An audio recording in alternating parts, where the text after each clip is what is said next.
Саламатсыздар, урматтуу Компресс сайтынын көрүүчүлөрү, биз кезектеги цензурасы маекти баштап отурабыз. Мен Эрмек Аттогуров. Бүгүн Кыргызстандагы биринчи акыйкатчы, биринчи, экинчи жана бешинчи чакырылыштагы депутат, мамлекеттик кызматтын биринчи класстагы мамлекеттик кеңешчиси жана ошондой эле атайын ыйгарымдуу укуктуу элчи Турсунбай Бакир уулу менен маек кылмакчымын. Ал эми бүгүнкү маектин темасы бул чет өлкөлүк тыңчылар.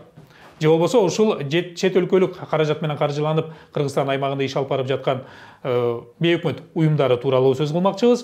Азыр бизде ушул коомчулукта өтө эле бир талкуу болуп аткан нерсе бул жогорудагы сиз демилгелеп мурда кабыл алынбай калып, анан азыр кайра көтөрүлүп жаткан ушул чет элдик агенттер мыйзамы.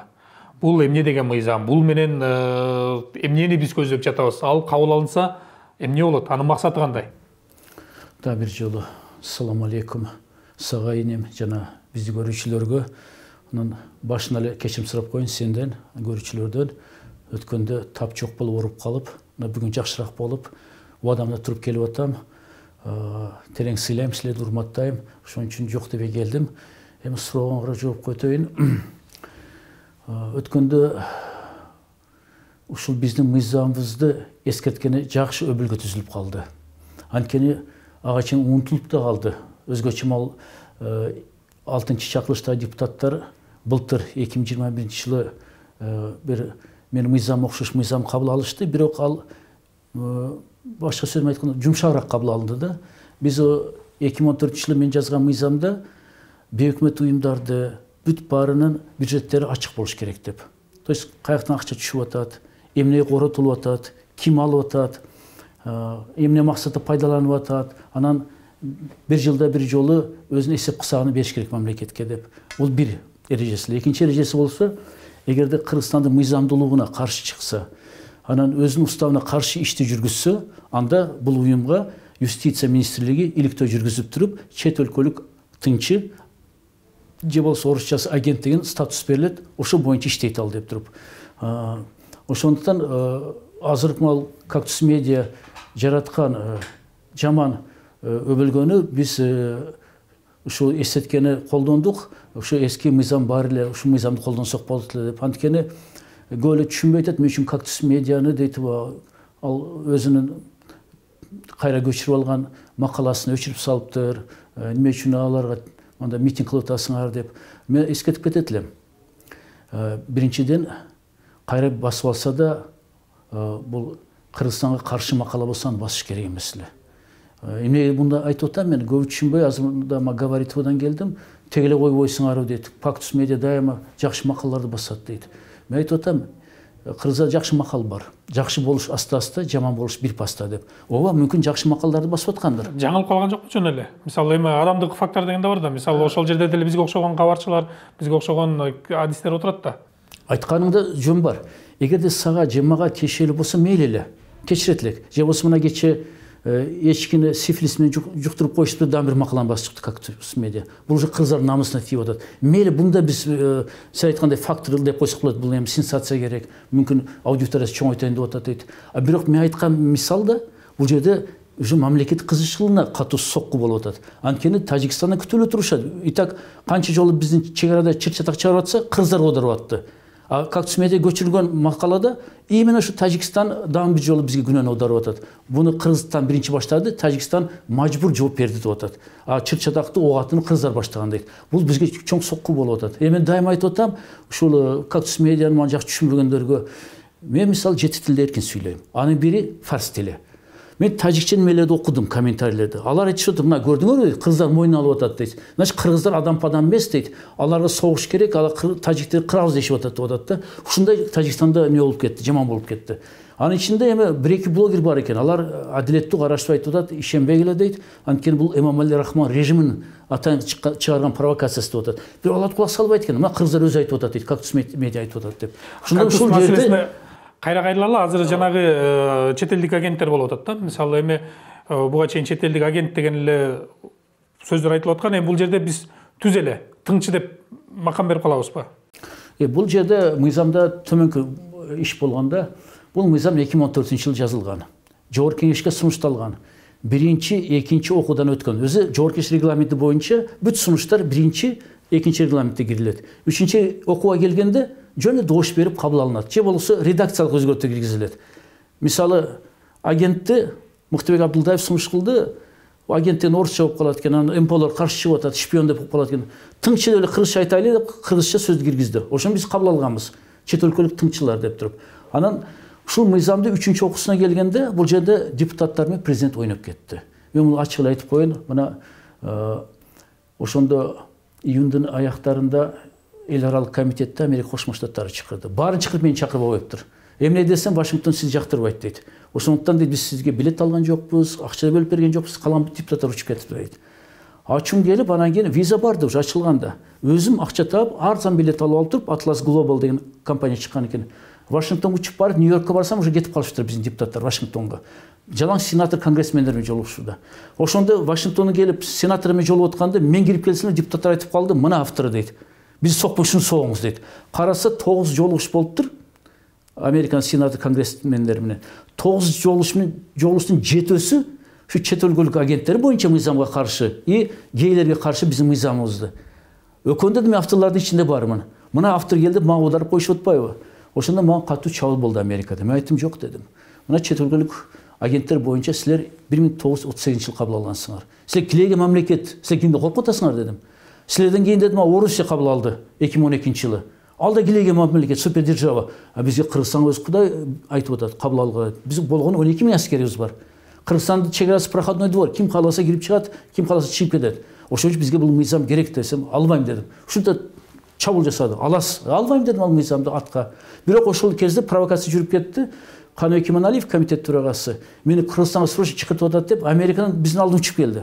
Учуп келип караса, ал как раз үлгүрүп калыптыр. Жогорку кеңештин 5-чакырылышынын акыркы жыйынына катышканы. Ошол жерде жана стенограммада мага көрсөтүшүп атпайбы, сөзү бар экен. Урматтуу төрага, урматтуу коллегалар дейт. Мен азыр Америкадан келдим. Ушул автордун негизги, ушул мыйзамдын негизги автору мен менен кошо жүрдү, Турсунбай Бакиров. Ошол айтып жиберди менен дейт. Бул мыйзамды азыр карабагыла, күзгө алдырып коела деп. Анан депутаттар ишенип туруп, даже мен менен кошо соавтор болгон мыйзамдын авторлору Нуркамил Мадалиев менен Надира Номатов таң калыптыр. Кандай Турсунбай Бакиров биз менен кеңешмешине чечим чыгарыптыр деп. Ошо менен 3-чү окууда кабыл алынбай калат. Анан 6-чы чакырылыш кийин келип атпайбы? Ага чейин жогорку кеңештин 5-чакырылышы төмөнкү чечим кабыл алыптыр. Вернуть в режим второго чтения деп. Кайра 2-чи окууга деп туруп. Анан болбойт бул, регламент боюнча болбойт, дош коюш керек эле. 6-чы чакырылышта келгенде карабай анкин 2016-жылы Чолпон Жакупов менен Жанар Акаев эми түшүнүктүү алар бейөкмөт уюмдардан келишкен, ал мыйзамды четке кагалы деп сунуш беришет. Сөздөр архивде бар, жогорку кеңештин архивинде. Эртең Кыргызстан кризиске учураса, бизге Америка, Европа жардам берет, мен Турсунбай Бакиров менен Мадалиев, Нуркамил, Надира Норматов жардам берет. Ушундай сөздөр бар экен. Анан депутаттарга дош салганда четке кагышыптыр. Ошо менен бул мыйзам кабыл алынбай калат. Эми бул мыйзам кабыл алынганда эмне өзгөрөт? Мисалы ошол эле коомчулукта же болбосо жарандык коомдо. Биринчиден болсо эл бизде ишенчек. Кайсы маалымат бербегин азыр баарын жутуп алат. Ишенчек. Ошон үчүн азыркы көбүнчө гезиттер, сайттар, блогерлер ушу сенсация өтүп алды. Ал ушуну басып чыкса, жана мен айтып атпайбы, эчки сифилис жуктурду деген. Ушул макаланы басып койсоң, эл ошо жабышат дейт да, терс материалдарга. Анткени адамдын табияты ушундай экен, жаман нерсеге тез жакындайт экен да бул.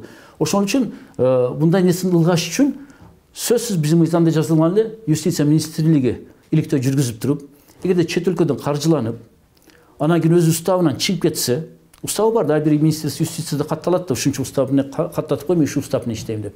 Анан кийин Кыргызстандын мыйзамдуулугуна каршы чыгышса, ошондо юстиция министрлиги иликтөө жүргүзүп туруп, чет өлкөлүк тыңчы деген маккам берет. Ошон бергенде уже бул массалык маалымат каражат болобу, ушул бейөкмөт уюм болобу, бир ишти баштаса, башын эскертип коюш керек. Мен Кыргызстандын мыйзамына ылайык чет өлкөлүк тыңчымын деп. Ошондо эл өзү ылгап калат. Буга ишениш керек эмес экен. Бул маалыматыны алардын ишин жүргүзгөндө эч кандай тоскоол болбойт. Жок, алар иштейт. Ишин жаппайт аларды. Мисалы бүгүн кайсы бир уюмду айталы, эми атын атабай эле коелу. Кайсы бир уюм иш алып барып атат. Анан эртең ал ошол чет өлкөлүк тыңчы деген макам алды. Бүгүн аткарып аткан ишин эртең улантат. Жок, только ал эскертип кетет. Мага Кыргызстандын мыйзамы боюнча, ушул иликтөө боюнча, ушундай маккам берилгенде башында бир эскертип койду, шаблон. Ошондон кийин эл өз жыйынтык чыгарат. Зарылчылыгы эмне? Анда эгерде ишине эч кандай таасир бербесе, мыйзамдын ошо менен таң калат, эмне каршы чыгып атат буга? Только булардын бул окуп аткан адамды, аларга ишенген адамдарга бул ой салып коет. Значит, мында маккам бар экен, чет өлкөлүк тынчы деген. Ошон үчүн материалды анализдеш керек. Сразу ишениш керек эмес буга деген. Эми дагы бир нерсе бар да. Мисалы бизде баягы кайсы бир ошол массалык маалымат каражаттарынын бири баягы Аскар Акаевдин учурунда эле оппозициялык маалыматтарды же болбосо өздөрү айтмакчы мондай нейтралдуу маалыматтарды берип келген дагы коомчулук ошону угуп, көрүп, окуп келишкен. Анан ошонун кадыры менен азыр деле аны бир укмуш эле эстетип атат. Эми анын коомчулуктун пикирин айтып атам. Эми тескерисинче биздин ушул массалык маалымат каражаттары кимдир бирөөгө таасиринин алдында иштейт. Же болбосо өкмөткө көз каранды телеканалдарда айта алам. Мисалы дагы ким бирөөнүн долбоору деп эсептеп келгенде ошол макамды көрүп тескерисинче булар бейөкмөт уюм экен, же болбосо булар эч кимге көз карандысы экен деп тескерисинче ошолорго кызыгууну таратып койбойбу? Анткени айрымдар мисалы азыр отурат дагы карап көрүп макам болбогондон алар ойлойт, жергиликтүү эле кимдир бирөөгө баш ийген, мисалы гезит экен же болбосо сайт экен, кимдир бирөөгө баш ийген радио же теле экен деп эле кабыл алып коет да, бирөөнүн саясатын жүргүзүп атат деп. Макамды уккандан кийин тескерисинче булар чет мамлекеттен экен, демек бизге баш ийбейт, биздин саясатчыларга баш ийбейт. Чындык ушул жерде деп ойлобойбу? Эрмекеним, сиз ушул оюңду биздин бейөкмөт уюмдардын массалык маалымат каражаттарынын жетекчилери жеткизиши ушуга баш жетпептир алардын. Мен да сен айтсаңыз айтып атам, чында эле бул тескери эффект берип коюшу мүмкүн. Но бул биз мыйзамыбыз жөнүндө азыр көзөмөлгө биз мындай кызыктарбыз. Бирок айткан нерсе болушу мүмкүн. Бирок ошол үчүн мен айтып атам да, жана бейөкмөт уюмдар менен массалык маалымат каражаттар каршы чыкпаса экен бул мыйзамга деп. Мына сиз айткан нерсени алар да ойлонушпады окшойт. Эгерде чындап ушун авторитети күчтүү болсо, анда эл аларга ишенет. Но бул жерде биз негизинен эмне үчүн кылып атабыз? Жана Кыргызстанга каршы иштер болуп кеткенде аларды маккам болуш керек. Биз билишибиз керек. Бизде жана сиз айткандай Акаев мезгилинде канчасы камалып кетти, туурабы? Анда кылмыш жаза кодексинде атайын беренелер бар эле.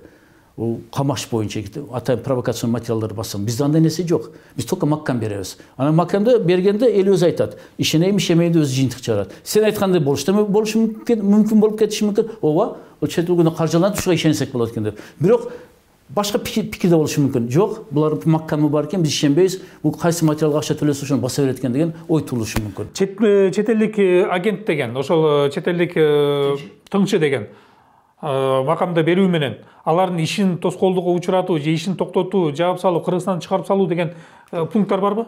Бул жана кээинки биздикилер болуп атпайбы? Башка өлкөнүн мыйзамдарын көчүрүп алды деп, мисалы Американыкы деп. Биз бүт мыйзамдарды иликтедик. Анткени жаңы велосипед ойлоп чыгыш керек жок. Бүгүнкү күнү мына биз сындагандар өзү карап көрсүң Конституцияны. Конституцияда башка көбүнчө Франциянын азыр конституциясын көчүрүлгөн деп атат. Албетте негизге бир мыйзамды алыш керек. Жаңыдан велосипед ойлоп чыгыш керек жок. Жапайы эл эмеспиз. Цивилизация өлкөдө бири-бирин жакшы жактарын алмашыш керек. Ошондо биз болгон мыйзамдар баарын карап чыктык. Анын ичинде Венгрияны карап чыктык, Польшаны карап чыктык, Россияны карап чыктык, Американы карап чыктык. Америка бизге туура келбейт экен. Анткени Американын мыйзамдары боюнча эркиндиктен ажыратылат экен. То есть биз анда Америка мыйзамын алганыбызда негиз катарында анда биз камашыбыз керек эле. Ошо чет өлкөлүк тыңчы деген макам берилгендери. Биз аны четке кактык. Биз Россияныкын көбүнчө алдык, Венгрия, Польшаныкын кабыл алдык. Анан кийин баары кааласаң биз Россия менен жакын экен да. Жашоонун жол жобосу, азыркы мамлекеттик түзүлүш баары окшош экен. Ошондон жакын жактарын алдык ал жактан. Бuyakta секрет эмес. Дагы жолу айтып кетейин. Керек болсо Кыргызстан конституциясына көчүрүп алышкан. Анткени бул нерседе саясатта жаңы нерсе ойлоп чыгыш кыйын. Бул давно Рим империясынан баштап, көбүнчө башка Франция, башка өлкөлөр Рим империясын алган. Ошолордун закондорун алышкан. Эми мисалы дагы бир нерсе да, эртең чет элдик чет мамлекеттин тыңчысы деген макам берилди. Ошол эле уюмдарга берилди, массалык маалымат каражаттарына берилди. Мисалы бизде чет өлкөлүк массалык маалымат каражаттар бир жагы эле бир 5-өө бар. Ирилеринен айта турган болсок, андан башка дагы көптөгөндөр бар. Ошол эле АКШны айта турган болсок, Америка, Россияны айта турган болсок, Европанын радио телелерин эске алганда. Эми маселе мындай болуп атат. Жергиликтүү массалык маалымат каражаттары бизде эле жаңылабыз да. Мисалы ошол эле Тажикстан менен болгон окуяда Кыргызстандын ичиндеги Кыргызстан тарабынан, Кыргызстан жарандары тарабынан каржыланган ошол эле сайт, теле же радио жаңылып калса кандай реакция болот эле? Мисалы азыр биз кактусту тепкилеп атабыз баарыбызчы. Мындайча айтканда коомчулук. Мына тажиктерге тартып кетти, же болбосо ошол Тажикстандын саясатына туура келе турган маалымат жарыялап жибер деп. Эгер ошону жергиликтүү эле басылмалар басып чыгарса кандай болот эле? Ну, бул жерде уже Кыргызстандын жыл кылмыш жаза кодексинин башка статьялары булар колдонуш керек. Анткени булар чет өлкөдөн каржылаган жок, өзүң айткандай. Булар атайын чыккынчылык кылып басып аткан болушу мүмкүн. Кыргызстанда болуп туруп, Кыргызстан жарандар болуп, биз Кыргызстанга каршы чыккан, бул чыккынчылык болот. Бул атайын кылмыш жаза кодексинин статья бар. Буну мамлекеттик чыккынчылык деп аталат статья. Анан же болсо подрывной деятельность деп айтылат. Аны кыргызчасына азыр которо албайм на ходу. Ошондой статьялар бар. Эми деген мындай болуп атат да, мисалы ошол эле чет мамлекеттен каржыланды деп аргументтер, далилдер келтирилип атат. Ошол эле Кактус медианы. Анан бул бир жолку бир журналисттин жаңылышуусу жалпы массалык маалымат каражаттарын сырттан каржыланабы, иштен каржыланабы бардыгын тизгиндөөгө мүмкүнчүлүк бериши мүмкүнбү? Себеп дегенде эртең мындай болуп кала турган болсо, ар бир жаңылган редакцияга адам деген адамдык факторлор бар. Ар бир жаңылган редакцияны баскылай берсек, эртең сөз эркиндигине тоскоол болбойбу? Себеп дегенде биз азыр мактанган нерсебиз күчтүү жарандык коом жана сөз эркиндиги. Ошол менен азыр экөөбүз цензурасыз маектешип атабыз. Эгерде Тажикстанда же болбосо Өзбекстанда же Казакстанда болгондо экөөбүз азыр ачык сүйлөшө албайт элек. Эгерде Кактус медианы жаңылышкан деп ошол учурда жаап салса, бул диктатор режими туура келет эле. Эгерде байкасаңар, биз митингде башка лозунгтарды көтөрүп чыктык, митингде башка сөздөрдү айттык. Шаардык прокуратура кылмыш иш козгоптур, аягына чейин чыксын дептир ошол жерде. Прокуратура кандай жыйынтык чыгарат, ошол нерсе сотко өтөт. Сот анан чечим чыгарат. Же бул эскертүү, же болбосо айыпка салат. Биз азыр айтып атабыз, жалыш керек эмес. Айыпка жыкса да жетет дедим ошол. Моралдык ущерб Кыргызстанга кетти деп туруп. Но буякта азыр биз мыйзамдуу жолду сунуштук кылып атабыз.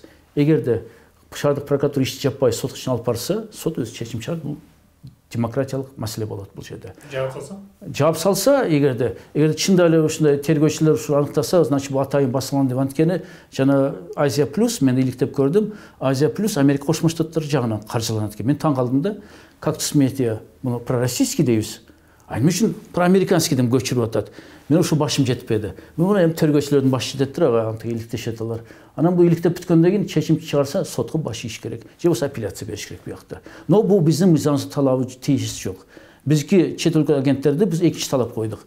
Ошо Кактус медиада биринчи шаардык прокуратура ишти жаппасын, экинчи биз жогорку кеңешке кайрылып атабыз. Бүгүнкү күндө бул мыйзам жок. Мыйзам жок учурда ушул бейөкмөт уюмдар сырттан каржыланган, макул ошол эле Америкадан болобу, Россиядан болобу, же болбосо дагы бир башка бир жакынкы чыгыштан болобу, кайсы жактан бир каржыланган бейөкмөт уюмдар иштеп атат. Алардын кеткен чыгашалары эсептелинеби бүгүнкү күндө? Ооба, мен 2014-жылы, 2015-жылы атайын ушу мыйзамдын автор катарында коопсуздук министрликке запрос бергем. Анан ал жактан жооп алганмын. Анан тышкары башка мамлекеттик органдарга да жана запрос бергем, финанс полицияга, бияка, анткени депутаттар запрос берсе, мамлекеттик уюм жооп бериш керек, мамлекеттик орган. Ошентип мен жоопту алганмын.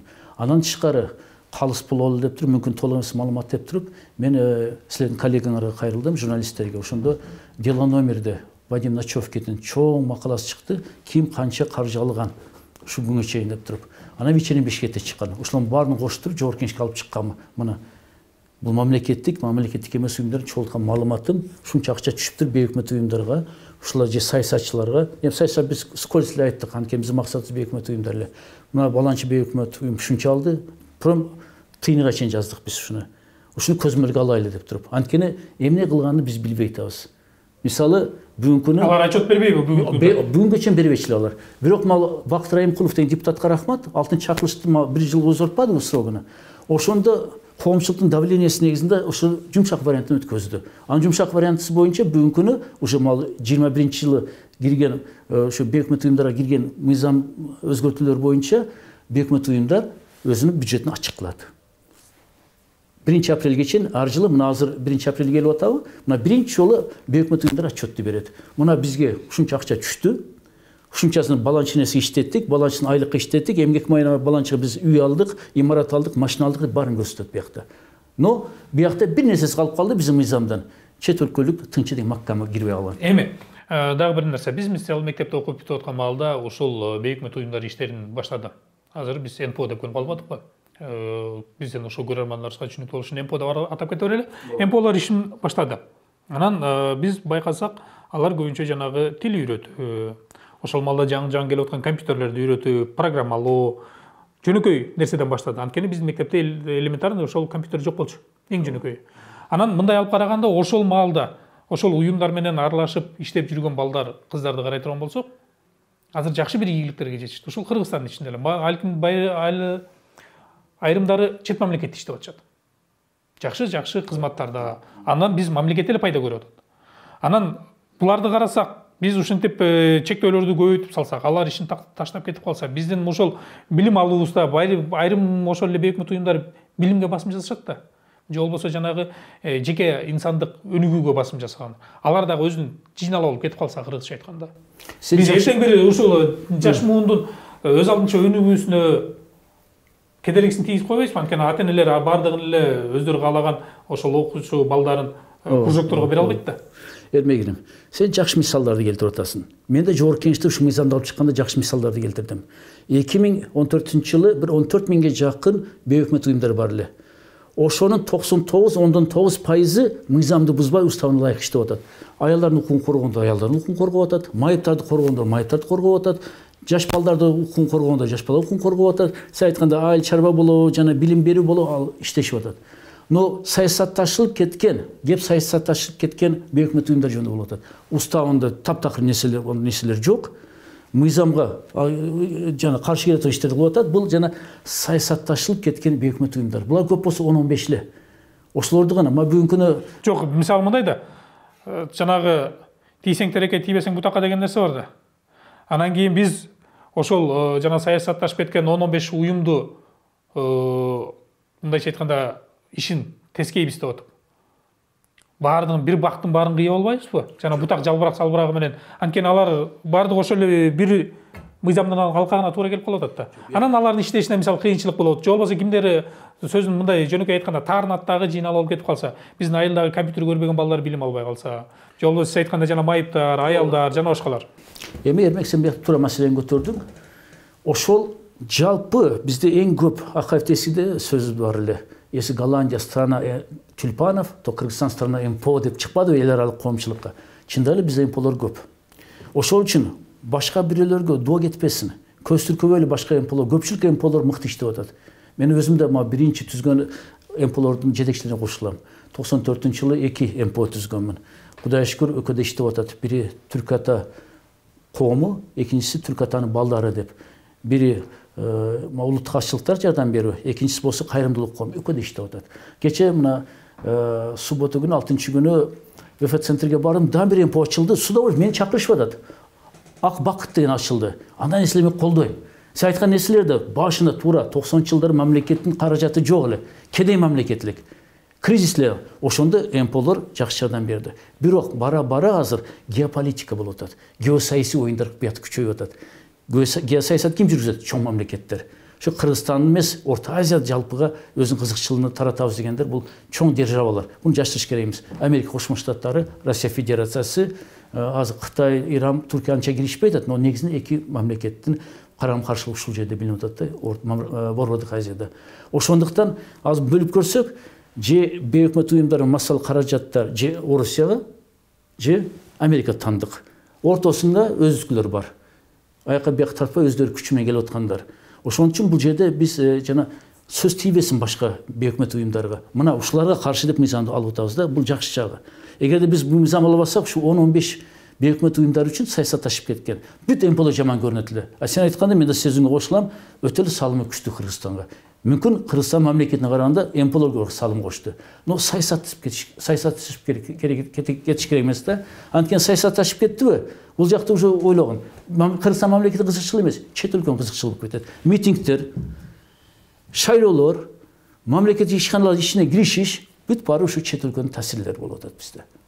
Мисалы дагы бир тактоочу суроодан, мисалы ошол эле күч түзүмдөрүндөгү, же болбосо жанагы тартип сакчыларды койсо, милиция, ошол жанагы түрмөлөрдү кайтарган мекемелер, УКМК, ошонун ишинде кайсы бир жанагы жаңычылыкты көргөзүү, жөнөкөйлөштүрүү боюнча дагы ошол бейөкмөт уюмдардын эмгектери бар да. Ал жагынан келгенде жогоруда айткандай биз азыр кичине эркинирээк дем алып атабыз кошмо мамлекеттерге караганда. Анан ал эмгеги бар. Дагы бир нерсеси, мисалы сиздин эсебиңиз барбы? Бизде азыр канча бейөкмөт уюм иштейт жана анын канчасы Жогоруда сиз айткандай макамга туура келет. Мен 2014 жылда анткени бул мен кийин депутат болбой калдым. Кийинки депутаттар бул мыйзам киргизгенде так маалыматы бардыр. Бакыт Райымкулов дегенде. Же болбосо азыр күтүшүбүз керек. Жогорку кеңеш Надира Нарматова жана калуучу депутаттар кошулгула жаңы мыйзам жазгыла дептир бейөкмөт уюмдар боюнча. Ошондо буларда жаңы маалымат пайда болот. Меники 2014 жылы маалыматтар. 14 миң бейөкмөт уюм бар эле. 2014 жылы, 2015 жылы. Ошонан жана чет өлкөлүк тынчы деген статуска ээ боло турган бир 11-12 ушундай уюмдар бар эле. Болгону 11-12. То есть бул 1% түзбөйт алардан. Башкача айтканда 14 миң бейөкмөт уюмдун ашып кетсе 10-11 гана 1% жетпейт. 0,1% болушу мүмкүн. То есть өтө аз бул уюмдар. Но булар таасирлүү. Анткени биз мактап аткан, жакшы иштеп атат дегендер алар саясатка киришпейт. Алар өздөрү грант алып, грант менен иштеп атат. Мына мисалы суу чыгаруу боюнча. Бул жакшы бейөкмөт уюмдар бар. Суу чыгарган, суу чыкпаган жерлерде суу чыгарып атат Кыргызстанда. Же болсо жетим жесирлер менен иштөө боюнча. Булар жакшы иштешип атат. Но биякта атайын саясатка киришип кеткен бейөкмөт уюмдар. Дагы бир нерсе да, мисалы эгерде геосаясаттын көз карашы менен айта турган болсок, бир жана саясий максатты көздөгөн уюмду иштетиш үчүн анын жанында дагы ошол эле кайрымдуулук менен иштеген 5 уюмду кошуп жибериш мүмкүн. Бири-бирине жашырып, бири-бирине байлап. Анан кийин биз ошо бир уюмга тыңчы деген макам бере турган болсок, кайрымдуулук менен иштеп аткан 5 уюмдун гранты токтоп калбайбы? Жок. Анткени бул жерде биздин мыйзамыбыз боюнча бул мыйзам азыр каралбайт экен жогорку кеңеште. Дам жылы эскертип коеюн көрөрмандар, угармандарга азыр жогорку кеңеш төрагасы жаңы тапшырма бериптир. Жаңы мыйзам жазгыла деп. Ошон үчүн биздин мыйзамыбыз канча эске алынат билбейм аны. Но Надира Нарматова эски автолардан бар, анын жаңы кайсы депутаттар кошулат көрөбүз аны. Но эски мыйзам боюнча юстиция министрлиги иликтөө жүргүзүш керек. Ошон үчүн жанагындай коксун башка шапканы ал десе башын кошуп алып кетпесин деп туруп. Ошондой нерсе үчүн иликтөөдөн кийин сотко өткөрүлөт материалдар. Демек, мындайча айтканда Турсунбай Бакир уулу менен Надира Нарматова мурда жазып чыккан мыйзам азыр кабыл алынбайт экен. Жок. Азыр жаңы төраган тапшырмасы жаңы мыйзамды жазуу. Жаңы мыйзам экен. Анда бул жерде азыр эмнеге мынчалык ызы чуу көтөрүлүп атат? Азыр говорится да айттым ошону. Силер жаңылтан калып калыпсыңар деп атам. Мына акыркы жогорку кеңештин чечими жаңы мыйзамды жазуу. Эми болсо ал кайсы депутаттар жазат? Мен үчүн белгисиз, анткени меселеге окшоп жогорку кеңештин ичинде жокмун. Эми кандай жазылат? Аны биз барыбыз байкайбыз. Пикирлерибизди айтабыз, сунуштарыбызды айтабыз. Анткени жогорку кеңештин немесинде сайтында илинет мыйзам долбоору. Ошондо биз сунушубузду беребиз. Ошондо мен да сунуштарымды берем. Силер да бересиңер. Анан каршы тургандар да сунуштарын берет. Эми жыйынтыктоочу суроо, азыркы тапта ушул бейөкмөт уюмдардын жогорку кеңешке таасири канчалык? Мурунку чакырылыштар менен эске ала турган болсок, 6-чы, 5-чи, 4-чү, 3-чү, 1-чи. Жогорку кеңешке эң чоң таасири бул 6-чы чакырылышта болду и 5-чи чакырылышта. 5-чи чакырылышта биз туруштук берген аракет кылдык. Но көбүнчө депутаттар, эми бизнесмендердин ай биринен жашыраткан иштери бар экен, косяктары. Коркуп кетишип атты бейөкмөттүн чабуулунан. Президент да чочуп кетип атты. 6-чы чакырылышта болсо бейөкмөт уюмдар өкүлдөрү көбөлөт депутаттыкка. Азыр болсо жаңы жогорку кеңеш иштеп атканда мен байкап көрсөм, бейөкмөт уюмдун кызыкчылыгын коргой турган азыр ушул бир бол партиясы болушу мүмкүн. Башка партияда мен көрбөй атам, башка фракцияда көрбөй атам мен. Азыр значит алсызыраак болот. Демек, жаңы мыйзамдын жазылышына таасири азыраак болот дейсиз. Азыр мен ишенем, эгерде ушул мыйзам жазылса, бул мыйзам 100% өтүп кетет жогорку кеңештен. Ыраазычылык билдиребиз. Бизге келип ушул чет өлкөлүк агент, же болбосо чет өлкөлүк тыңчы деген мыйзам долбоору боюнча, өтпөй калган мыйзам долбоору боюнча түшүнүк берип кеткениңизге, мындан ары дагы ишти көзөмөлгө салып туралы, коомчулукта кандай өзгөрүүлөр болот. Ал эми биз цензурасыз маектин кезектеги чыгарылышын жыйынтыктоо турабыз. Бүгүн чет өлкөлүк тыңчы макамын берүү боюнча өтпөй калган мыйзам долбоорунун айланасында сөз кылдык. Ал эми биздин коногубуз биринчи акыйкатчы, Кыргызстандагы биринчи акыйкатчы, биринчи, экинчи жана 5-чи чакырылыштын депутаты, толук ыйгарымдуу элчи макамынын ээси Турсунбай Бакир уулу болду.